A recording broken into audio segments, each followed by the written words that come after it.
Ladies and gentlemen, you guys have not put on the. You hear anything? Oh, all right, sweet. Let me argue. We're having some technical difficulties. I have nothing in my headphones, but ladies and gentlemen, we're live with Mind Your Puckin' Business with your host, Jeffrey Crenson. That was about as smooth of an intro as you will ever see. So when they do the like bloopers takes and they can shut off the music, when you do the blooper takes, I can still hear the music, guys. When you hear the blooper takes, you can use episode 96. Good morning, good afternoon, wherever you're listening to us from the beautiful studios of Undefeated Media here in Bergen County, New Jersey. This is Mind Your Puckin' Business, brought to you, of course, by our good friends, the Bamboozle Project. This is episode... If you could only see everyone what's going on in this studio right now. Episode number 96, Noventa y Seis on the Spanish dial. Welcome. We appreciate you listening as always. You can send us your questions at any time to mypbshow@gmail.com. You can also go the more popular road lately, what you guys are flooding us with the last couple of weeks. And with the Rangers play, it's understandable why. And that is by DMing us at Mind Your Puckin' Business on our Instagram page, which is now across your video screen if you're watching the video portion of the podcast. Good morning, headphoneless Doug over there. How are you? Your mic is working. I can hear you through the mic. Zero in my. So last week, I should say, last week when we taped the show, I had mentioned that like right before we went on the air last week, there were technical changes all over the place. We had 1 million people in here. Yes. Obviously, it's still going on as a week later. So the big wigs at Undefeated Media will figure it out. They always do. So speaking of figuring it out, the New York Rangers. So I've been very reluctant. It's been something we've been doing the last month with the Rangers struggling to hit what we call the panic button, right? Yes. You have your little red button over there. We were talking earlier today from Staples, right? You have a little red button over there, which may or may not be an iPhone. But I had been saying that, and I now have no headphones, just so we know. I can't hear. There we go. It's back. So I was saying that I was very reluctant to push the panic button. Things have been bad. But I said, look, there's time to get it together. There's too many stars on this team. The division with some teams like Columbus and the Flyers and the Caps haven't been playing well. Just a lot of things were breaking right to have to push the panic button. Now I am going the other way and I'm pushing the panic button on your red phone over there. So what we have here is a 5-alarm problem over here at Madison Square Garden. Because here's the reason why. It's not one thing. It is a collection of things that if the Rangers are going to get stuff together, it's not fixing one thing right now. It's fixing multiple things. So let's go through this. Now, I want to say before you come on and say, because we're taping this on Tuesday, December 6th, hey, the Rangers won last night versus St. Louis. What are you going nuts for? I'm not going to go nuts over last night. First off, they were losing going into the third period against a really bad Blues team that is struggling.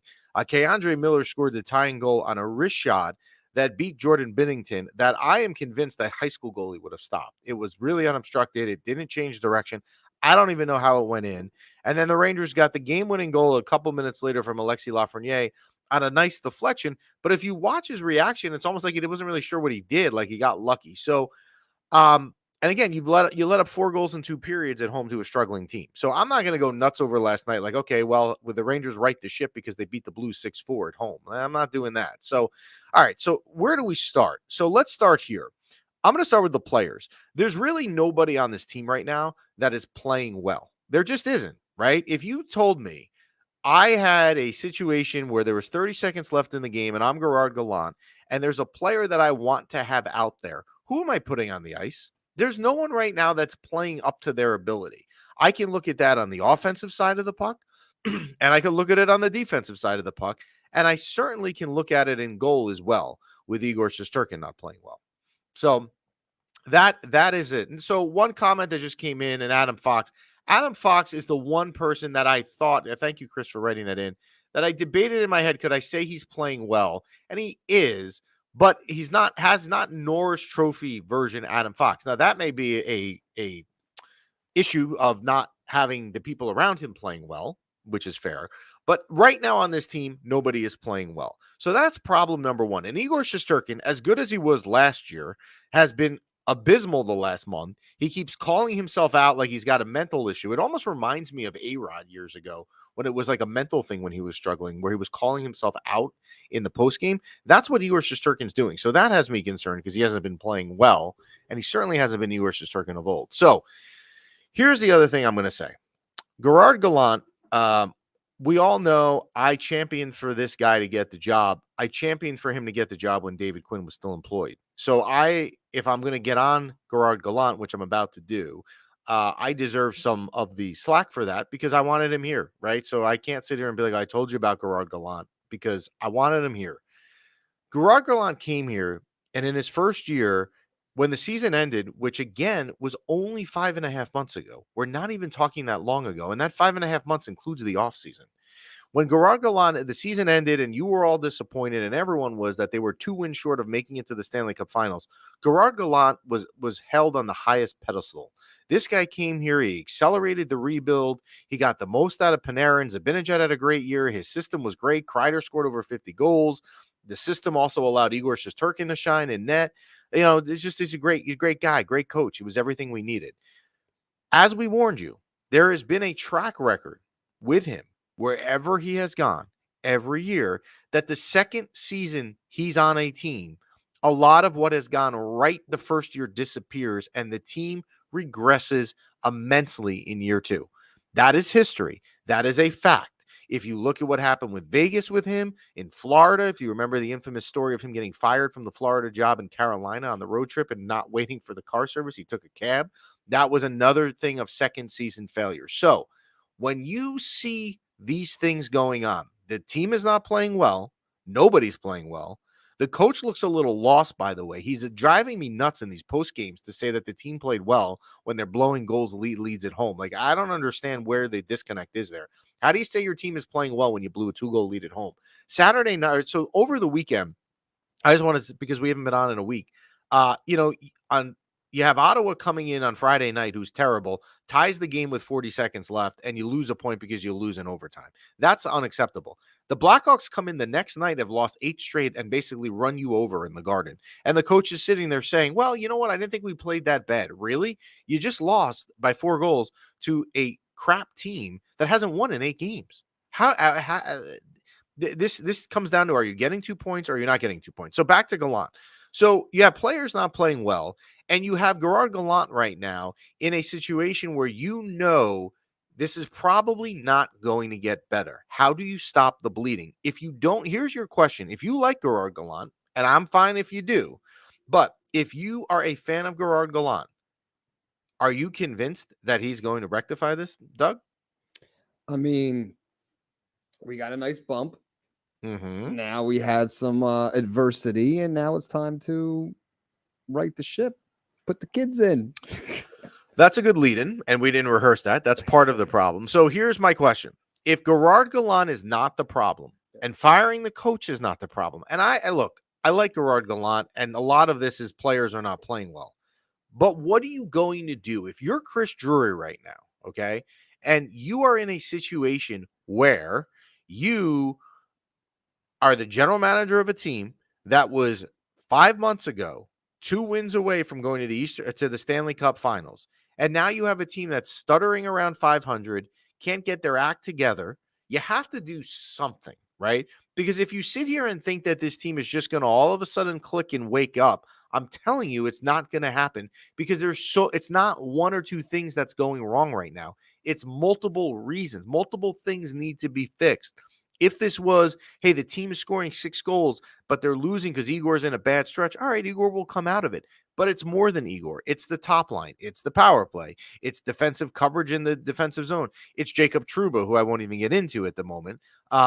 It's lack of line chemistry, which we've been talking about on this exact podcast since training camp ended.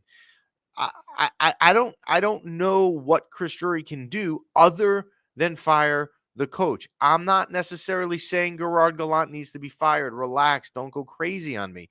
But what I am saying is, if you don't do, you have to do something, Because if you don't stop the bleeding, what happens when you're bleeding, Doug? You die. And it gets worse, right? It just gets worse. So it's a situation here where you've got to do something. And Chris Drury, for everyone that wants him to go out and make a deal or a trade, you have to remember the Rangers don't have a lot of cap room. There's not a lot that Chris Drury can do. So will the stars eventually here show up? I would like to think so. Chris Kreider scored last night, and if you watch his celebration, he scored 5. The Rangers were up 5-4, and he basically scored the clinching goal on a breakaway with his speed. It almost looked like someone even said this. I saw on a Twitter this morning that it looked like a monkey was gotten off his back with how happy he was and relieved when he scored. Yeah, okay, that's fair, I guess, but I don't know that we're all of a sudden going to turn Chris Kreider loose now. Last night, in a good way, if you want a positive sign other than them winning, you did see the line of Mika Zibanejad, Chris Kreider, Mika Zibanejad, Lafreniere, and Capo Caco, which to me, you might as well do. At this point, every dart that Gerard Gallant is throwing at the wall is not sticking. So please, thank you for putting Lafreniere with Caco. At least roll with it. Maybe that's the spark you need. Something here needs to change. So we're going to bring in, because there is nobody better when to talk Ranger stuff with, especially in a crisis moment, than Jonny Lazarus. Johnny, we're going to bring him in. How are you, Johnny? Hey, guys. Sorry, can you hear me? We can hear you fine. I know you were concerned about your connection, but it's perfect. So yeah. How are you, sir? I have a friend visiting. He's using my room for a presentation right now, so I'm not at my normal setup in the apartment. So I just wanted to make sure the sound was okay. We're perfect. We can hear you fine. All right. I don't even know with you where to begin. I will tell you that normally when you come on, we have like a set questions and all that stuff, and it's like there's so much I could ask you right now to try and get into what is going on. I'm not going to go off of last night. I didn't think last night was that impressive. Keandre Miller's tying goal, I think a high school goalie could have stopped. I don't know how Bennington missed an unobstructed or a wrist shot. That was the first thing. And Lafreniere's, nice goal on the winner, but it almost looked like he didn't even know what he did. He was a little bit surprised it went in. He also let up 4 to a struggling team at home again. So yes, they won, but I'm not going to sit here and think that fixes everything like some people think. So, all right. So let's start here. Chris Drury, general manager of the Rangers. If it's me, you need to do something because there's so many issues right now. It's not one problem. If you're Chris Drury this week, are you doing something? And if so, what are you looking to do? So I actually said on my show yesterday that I'm looking at these next 5 games, including the Blues game, as like a 5-game segment. And I thought the Blues game was a game you can't lose. If they lose last night, I think it's a little bit accelerated, but because they win and like you said, an ugly win, not necessarily a game they dominated. They were outshot 22-12, I think, after the first 2 periods, and they looked pretty dead. There was no buzz in that building. Even though they scored 2 goals, I think in the first period, they literally looked slow, sluggish. We're making terrible puck decisions. And that's on the players. That's nothing to do with the coaching. Like, the coach isn't out there giving the effort. The effort has to come from the players. And that's something I talked about with Arthur Staple about how, a lot of the misconception amongst, fans and people who watch from the outside is that coaches are supposed to motivate the players when that's not the case at all in pro hockey. Like, these are grown men. It has to come from within. It's not always X's and O's. And I know people are hard on Gallant because he's not a big X's and O's guy. I have so much trouble saying that. But I think at some point you have to blame the players. You can't really put all the blame on the coach. I don't think anyone's going to come in here and, make Artemi Panarin skate hard every shift. Like I thought Panarin, I love him, but I didn't think he took a hard stride last night at all in any point of that game. No. And Kreider I thought was invisible until that shorthanded goal. And that's, something that Gallant did well, is he recognized that Kreider wasn't playing well, and you want to reward the younger guys. Like, I thought Kako, once again, was the best player on the ice, or aside from Fox, the best forward on the ice last night. So a question that we got that someone submitted actually specifically for you is a great lead-in for what you just said, because it's about Gallant. Who was it? Chris, one of our listeners, put in a question, and it is, and I think it's fair. You know, the Rangers' leading 5-on-5 goal scorer is Lafreniere. So his concern is, why is your leading 5-on-5 goal scorer not on the power play? Everybody's comparing Lafreniere to Jack Hughes and Stützle. Lafa outscores them 5-on-5, but yet he gets no power play time. Why can't Gallant insert him on, on the power play? He is your top 5-on-5 scorer. So this is super interesting because I actually, I think most people who know me and follow me know that I'm the biggest Lafreniere supporter probably on the planet. Like, I love this kid. And, there is a part of me that is afraid he might ask out in the offseason because, or just sign somewhere else because of the opportunity he's been given. But hopefully last night kind of turns things around for him. But as far as this specific question goes, like, as much as you want him to grow and as much as he can score, at the 5-on-5 play, at the 5-on-4 play, the position he plays in the power play is kind of like that either, off wing half wall or strong side half wall, where you have Mika Zibanejad, who's got one of the best one-timers in the NHL, and Artemi Panarin, who's one of the best setup players in the NHL. So, like, if you want to throw him in, in the bumper position where Trocheck is, sure, but he's not going to get as many touches as he would on PP2. But then again, like, PP2 only gets 25 to 30 seconds, of ice time probably each time they're out there. So, like, this is a very hard question to answer because I don't want to put him in Mika's spot. I think Mika is such a weapon. And not only is Mika his one-timer automatic for the most part, but he's such a threat that he creates so many other open areas on the power play. Like last night, Foxy has a wide open shooting lane to the middle because St. Louis is cheating toward Mika for the one-timer. And Foxy, goes to high blocker and scores a huge goal. So there's all these little intricacies about the power play unit that is very tough to kind of dissect, where, I think you could ask most Ranger fans, would you rather have Lafreniere and Panarin spot in the power play? Like, probably not, because Panarin's so good at getting that puck cross team to Mika for that one-timer or to Kreider for that low deflection in front of the net. And Kreider's become one of the best, puck deflectors or whatever the term is for that, play in the NHL, I think. So it is a really difficult position for Lafreniere to be in because I don't think there's really a spot for him where he's comfortable on that first unit.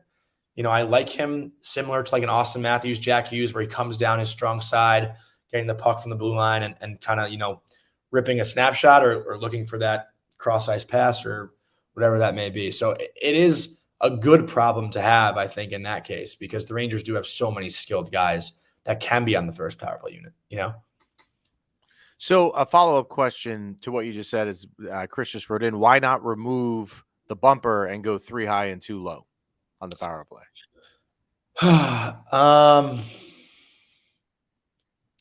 I just think removing the bumper takes a little bit away from creating that space up top for the Mika one-timer, because you have to respect the play from Panarin down to Kreider to Trocheck in that slot position. Why are you shaking your head? What's going on? Now again, sorry about that. No, you're good. Is it me? No, I think it's on our end. Okay. But I could hear. I heard the first part of your answer. Okay, so you have to respect that play from Panarin down to Kreider up to Trocheck for that little like tic-tac-toe passing play, which then again opens up. The bumper is literally just a distraction to open up Mika Zibanejad for a one-timer. So I think if you take that away, then you have the 2 penalty killers on the opposition that are just playing those half-wall guys, and it's so much easier to defend that, where you have to respect the bumper because it opens up more space for the 3 guys up top. So like that's why I think you don't get rid of the bumper. It's more of a distraction. Like, Ryan Strome was never really the first option or second option on the power play, but you always had to respect him because he was there for any rebound that came from the point shot. So that's kind of, similar to Trocheck too. Trocheck has had a couple rebound goals from point shots, which is huge in the bumper position, because if you have 2 guys playing the goal line, you don't necessarily have the guy who's net front for the screen. It's kind of more spread out and you're less of a threat from the point shot, if that makes sense. If you get what I'm saying? Mm-hmm. Like, you want to have all the traffic you can get blocking the goalie, which is why the bumper is great, because you have 3 different players for the most part screening the goalie for any shot that comes from up top. So like I like the bumper position. I actually played the bumper position a little bit in college, and I hated playing it because I knew I was the distraction. I never really got the puck, but you see a lot of benefits. So I am a fan of the bumper. Okay, so you are a Gallant fan, and I'm not anti-Gallant. All I'm going to say is that history here is a little bit concerning, where everywhere he has gone, and again, I wanted Gallant to get the job when David Quinn was still employed, so I am a Gallant guy. However, I have to look at history and say that if I've seen the second season failures happen everywhere he's gone, especially in Vegas, is a great example. And I'm seeing it happen here. I'm not saying the coach needs to be fired because I don't really know who else is out there right now other than Barry Trotz. Yeah. And I don't know that Barry Trotz, who's a defensive-minded coach, fits here, to be honest with you. When you have guys, young guys, I mean, he almost lost he lost the Islander job, a lot of people say, because of how he handled Barzell. So I'm not sure he's the right fit. And I don't know that Gallant's the problem. However, isn't there something that can be said that they can't? It's now December 6th, Johnny, and there's not like a chemistry still with lines. This is still going on. The lines are still changing. At some point, you got to get it right as a coach. It's been 2 months.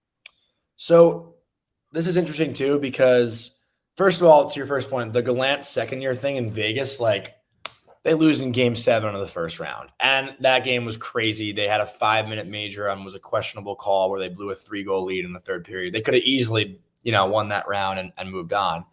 And that narrative around Gallant, like, it is a narrative, but give the guy, an extra 4 or 5 years with the team and see what he can do. He hasn't really been able to get past that hump because this has become a thing about him. And back to, what was the original question? Well, the question is, at some point, isn't the lack of line chemistry, like we're still trying to figure out lines here. It's December 6th. Yes. So to that point also, Heedle's been hurt a little bit. Kravtsov's been hurt a little bit. That kind of juggles things. And I think Kravtsov's been playing really well in the last couple of games. Last night I saw him, get down on a knee and try to block a shot right in front. Igor made a good save. Then Kravtsov didn't take any smack. I don't want to curse. And, put somebody in a headlock there in front of the net too, which was nice. I like that a lot. But also you got to think about it too, right? Like last year they didn't really shuffle lines a lot. Like, they kind of kept Mika, Kreider, and Vetrano at the deadline, but they didn't do a lot of shuffling. And then once Tampa shut them down in the playoffs, then they tried changing things up and then nothing worked. So I think now when you're trying things early on in the season, it's kind of allowing you to see what combinations might work later on when teams figure you out in the playoffs, because, we saw Tampa shut them down 4 straight games pretty much for the most part, right? Like, and they hadn't shuffled lines at the time. So they didn't have any chemistry in that playoff series because they didn't try anything. Now at least you can throw VZ on the first line with Mika and Kreider and see if that works or whatever, in the playoffs if need be, if you want to spread out the lines a little bit, because you've seen it in the regular season. So I think it's better now to try stuff. And then once things work, like if they win 5 in a row, they're not going to change shit up. Oops, sorry, I didn't mean to curse. They're not going to change things up if they're on a streak, but they haven't been on a winning streak this year. So you got to constantly change things up because nothing's working. Well, not even that. The playoffs now, and this was my thing. I said I wasn't going to push the panic button for the last month every week we've been on, but today I'm changing my tone because I don't know that I would bet my mortgage, which I would have probably 2 months ago, that this team is going to make the playoffs. The Devils, I mean, look, they'll come back to earth in some ways, but they're so far ahead right now and playing well. I don't necessarily know that the Rangers are going to catch them. The Islanders are not bad. The Caps are going to get players back. The division's not as bad that you could sit here and say, well, they'll make it because the division's bad. And they have so many issues right now that it's like there's a lot that needs to get fixed here. Igor, let me go right to Igor. It's hard for me to be negative about Igor because last year the run that we had was, I don't want to say it was entirely him, but he was the major catalyst for it. You watch him in the post games and he's frustrated. He's frustrated with his own play, almost calling himself out. Do you think Igor Shesterkin this year rebounds, or is this a case that I mentioned over the summer that he played so much hockey last year into June, had such a short offseason, now he has a less reliable backup behind him? There is writing on the wall to say he's not going to have as good of a year. What is your thoughts on Igor going forward? So this is a tough one because last year, literally was humanly not impossible, but extraordinary the year he had, which you can't really expect him to replicate this season.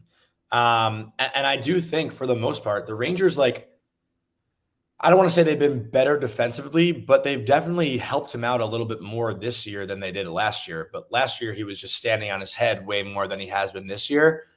I do think at a certain point when they get into more of a groove, he'll find his game again. I think he right now is just, I think, concerned that if he's not at his best, this team's not winning hockey games. But last night, for the first time, was the different story where Igor wasn't at his best and the Rangers found a way to win. They scored 6 goals. Like, that hasn't really been happening. It's similar to, I think you guys are Mets fans, right? There was that Mets narrative that they couldn't give DeGrom run support. That's kind of what the Rangers have been doing with Igor, right? Like, he stands on his head, but the Rangers don't score goals. And I think, at a certain point, he'll get back to it. Obviously, the shortened offseason does have a massive effect. I mean, Vasilevsky's not really having his best year this year either, and he's been one of the best goalies in the world for a long time. So you do have to take that into effect, but I wouldn't say that Igor is having like a bad year. He's just not having, what everyone expected, because last year he was just impeccable. Like that's But we're blinded by what he did last year. But did Igor, by having the year that he had last year, cover up some of the issues that the team has overall, that now, because he's not all world, impossible season, as you say, are now glaring in front of us as to what the issues are? Oh yeah. I this is something we harped on yesterday. Like, maybe we were so blinded last year that we didn't realize this maybe just isn't a really good hockey team. Like, is this team really elite? Like, I don't think we are right now, at least right now. And a lot of that, no one asks questions when you're winning hockey games, right? Like, I think back to the Jack Hughes interview 2 weeks ago. Someone asked, like, what can the Devils do to be more consistent? And he goes, we're on a 9-game heater, so I think we're okay. It's just, you don't ask questions when you're getting results, right? So, last year, I don't think we asked too many questions. Everyone knew the Rangers struggled 5-on-5, but the power play was saving them and winning games. So, like, no one really, what are you going to say? But Drury makes those big moves at the deadline, and then they score 5-on-5. So, like, maybe the deadline this year, who knows?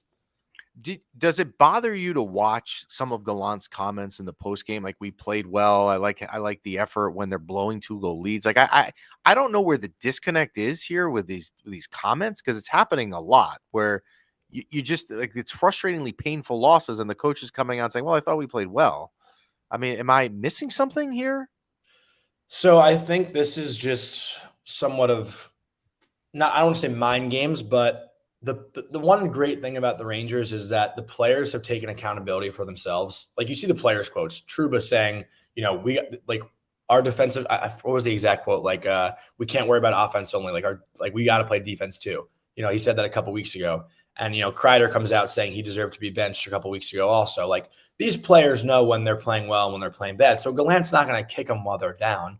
He's not going to call guys out, because no players want to play for that. Like, the guys know. They know what they got to do. Igor, too, is saying, like, I got to be better.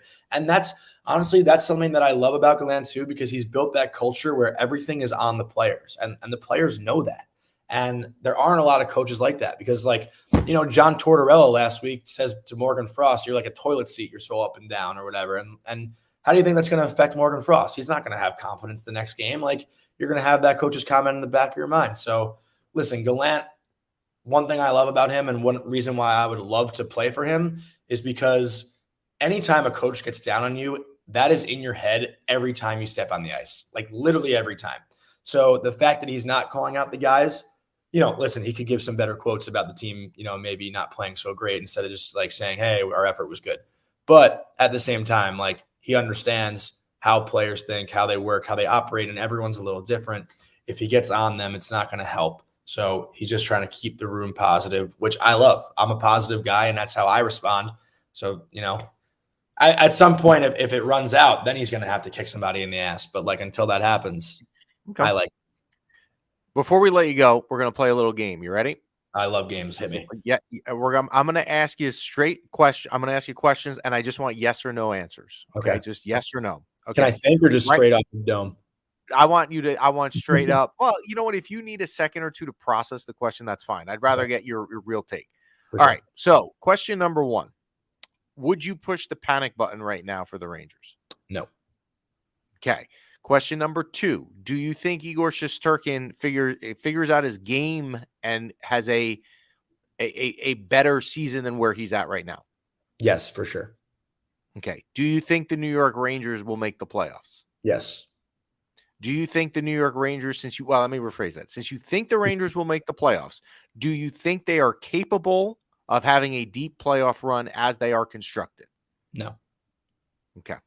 That I think last they answer. lose in the first round. Yeah. So to me, now here's the other question, and I hate to even think like this. I hate to say this because this is not how you should think of a sports fan. I'm a Knicks fan. I'm a Knicks season ticket holder also, so I go through this with the Knicks. I have experience in this department every year because the Knicks are always terrible. I would rather my team, and I've said this, I would rather not have 2 weeks of playoff hockey to be eliminated and have a chance at a lotto ball that has Connor Bedard in it. Now, if he comes here, I'm sure he would be terrible, like every other prospect who comes to the Garden. But if you're going to tell me, and I agree with you, that they would be out in a week and a half in 6 games or something, and especially if it was the Devils, we never would hear the end of it. I'd rather not make the playoffs, not have my ticket prices increase for next year because that's dependent on too, and have a chance at a lotto ball. So just my take. This was a big debate last year during our NHL playoff show that I did. We were talking about, because this is actually after the Rangers lost to Tampa. It was, would you rather get so close and come up with nothing or just not make the playoffs at all? And I would take going to MSG for a playoff game, rallying the towel around Bob O'Reilly. Give me any time for that experience. I'm taking it. Like, I don't care if they get swept. If I can go to one playoff game at MSG, I'm going. It sucks to be there. They get shut out, But here, all right. So let me phrase it this way: if you knew, and obviously you have no way of we don't know the future, right? Yeah. If you knew that they were going to be out in the first round, right, and you also knew that Connor Bedard is sitting there in a lotto machine in Toronto, that Gary Bettman's going to pull a ball, what would you rather have the opportunity to pull out a lotto ball and change possibly the trajectory of your franchise, or would you rather be just swept in 4 years? I don't know. Well, I mean, there's no way to say yes to that when you phrase it that way. That's true. I guess Connor Bedard gets swept in the first round. Obviously, anyone with a logical thought process is saying Connor Bedard. But as a Knicks fan as well, you're telling me you would have rather gotten a good draft pick than watch the Knicks beat Trae Young that one game in MSG. That place was electric. That was so fun. No, you know why I was fine with that as a Knicks fan? Because the Knicks in that series, even though it was a 4-5 match, they had a chance, right? Like, you went into it, and I agree with you. And I don't think the draft class that year was that good. However, there is supposedly this year, and I don't want to shift gears to the NBA because I don't know nearly as much about it as I do the NHL. This prospect from Europe that's going to be the number one. That it's the same thing with the Knicks. Like, if you're going to finish in the 7-10 play-in situation that the NBA does, I don't want anything to do with that.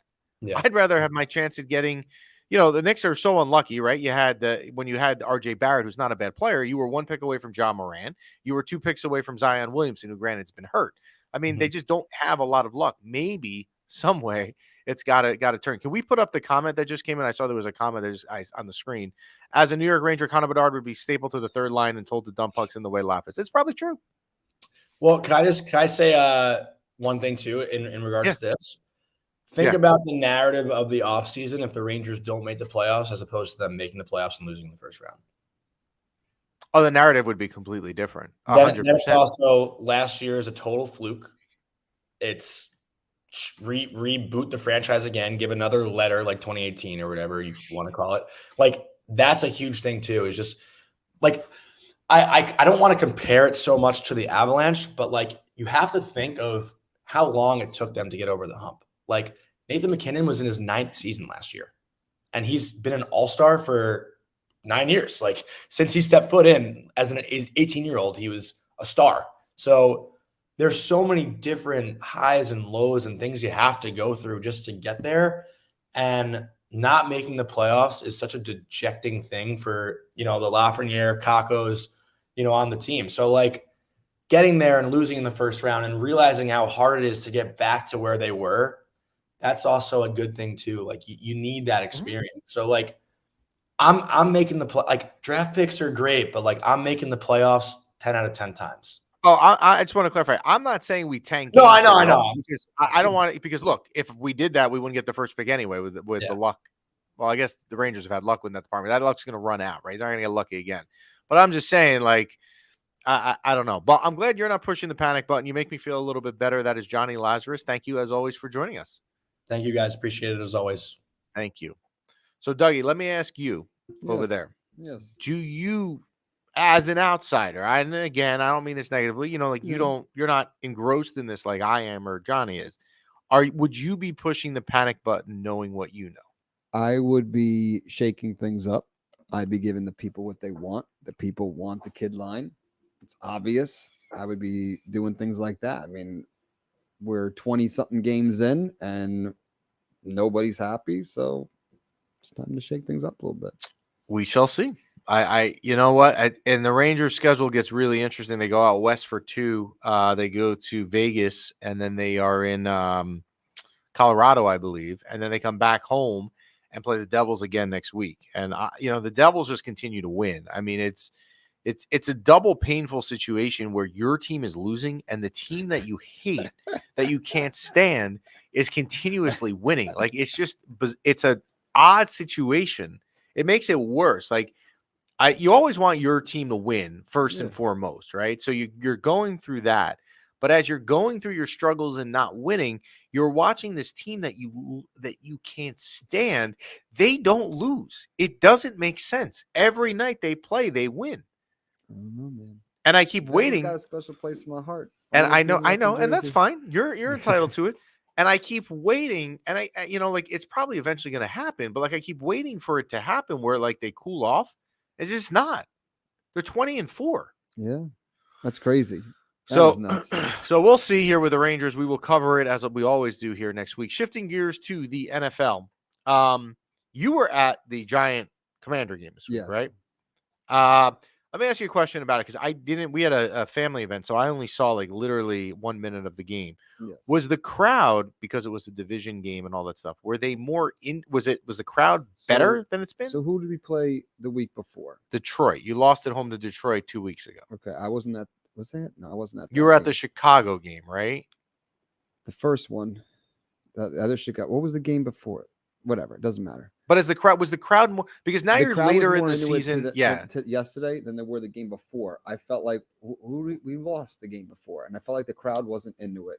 It was last week. Was it Detroit? Detroit 2 weeks ago. Yes. Yeah. So I felt like the crowd wasn't into it as much, and it was cold. So people were like, "Oh, we're gonna win this game. I don't even have to go." The stadium wasn't as full as it usually is.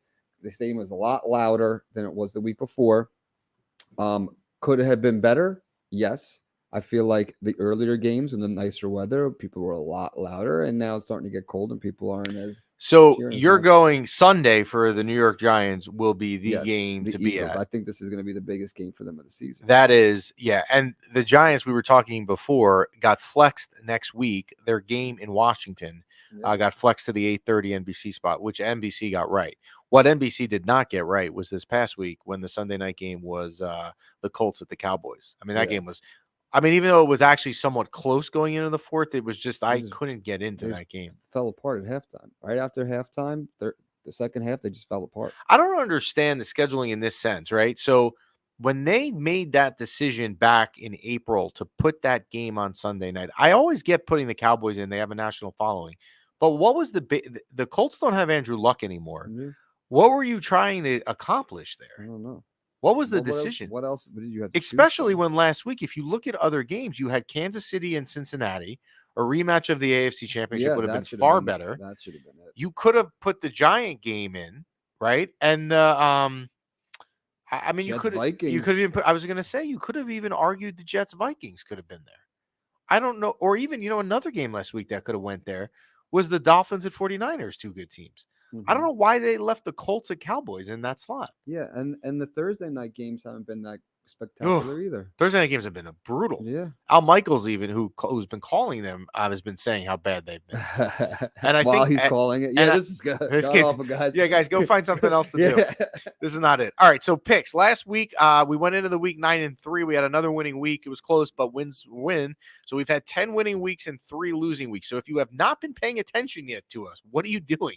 We literally have been making you money every single week. What did we have wrong last week? We had the Titans +6 at home versus the Eagles. They got blown out. And we had the Falcons -1.5 at home versus the Steelers, and they lost by 3. So we had those wrong, but we had 3 right. We had the Vikings -3 at home versus the Jets. We had the Giants +2 at home versus the Commanders, and with a tie, that's a win. And the game that I loved, I'm going to tell you what I did, and I'm mad at myself. I loved the Lions -1 versus the Jaguars all week. I thought there's something clearly wrong with the line. I went on DraftKings on Sunday morning to make a huge bet on that game, and I didn't at the last minute because my thought was, maybe I'm seeing something wrong, like something's off, and then they ended up blowing them out. So I should have. So we had that one right. So we go into week 14 with a 10-3 record. However, I'm going to just throw this out in full disclosure that when I was looking at the lines for week 14, I was like, wow, there's nothing here that's really jumping out at me. But here are our week 14 picks for Mind Your Puck and Business. I like the Jaguars +3.5 at Tennessee. Tennessee showed you the other day in Philadelphia. They're really not that good. They run off Derrick Henry exclusively, and if they shut down Derrick Henry, there's not a lot going on there. I get the Jags, and I get them coverage a little bit more than a field goal, too, with 3.5. I'm taking the Jaguars +3.5.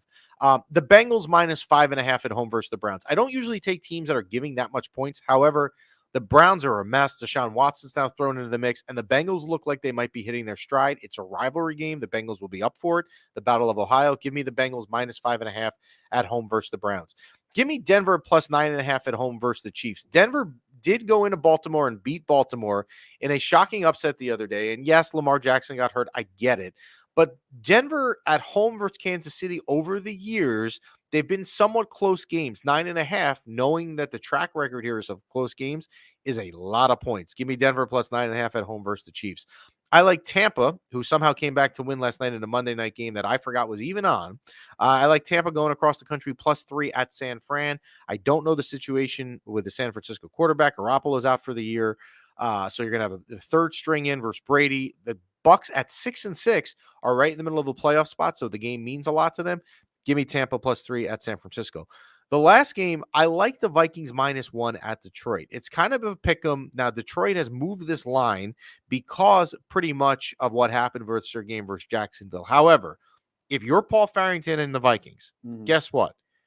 You need to win this game. You need to you're a good team. You're a Super Bowl contender. You're going into a Detroit building where the team is good, but you're better, and you have -1. It's basically a pick 'em. Give me the Vikings -1 at Detroit. So I like the Jaguars +3.5 at the Titans. The Bengals -5.5 at home versus the Browns. Denver at home +9.5 versus Kansas City.